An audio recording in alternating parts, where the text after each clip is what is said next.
I love those who love me. Proverbs 8:12 through 21.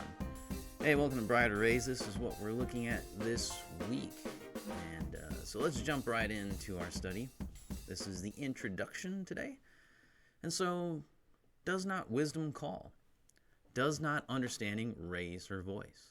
These are the questions that Solomon asked us in the very beginning of this chapter. These should be rhetorical questions.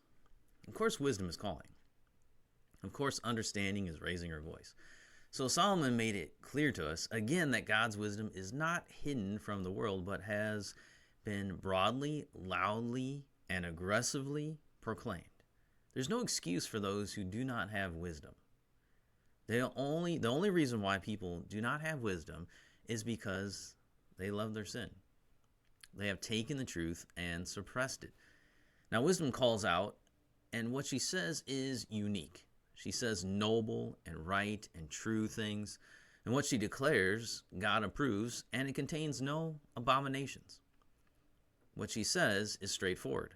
There is no deception with wisdom. Since this is all true, the question is, shouldn't we listen and do what wisdom says? It is wise to hear and follow wisdom. And that leads us to where we are today as we pick up the next section of chapter 8. Now, there are many Christians that you meet that give you the impression that following our Lord is a slow, torturous life that ends in misery. When they read the promises of our Lord, that you will receive 100-fold in this life, or as Paul says, that God supplies all your needs according to his riches and glory, they quickly translate them into worldly joys, so that there's no promise or of anything good for here and now.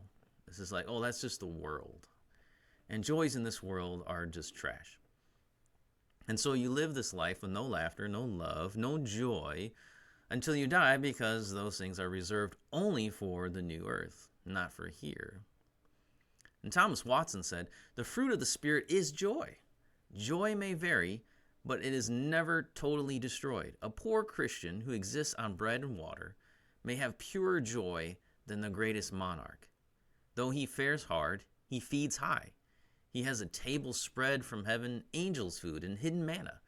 He has sometimes sweet raptures of joy, which cause jubilation of spirit. He has that which is better felt than can be expressed. So in this section of Proverbs 8, we hear about what wisdom gives us. We have seen this already. One of the ways that Solomon instructs his son to choose wisdom instead of foolishness, to choose the fear of the Lord instead of destruction, to choose life instead of eternal death, is to remind him of the benefits of wisdom. We can't downplay this. He does this over and over again. There's benefits that come with wisdom.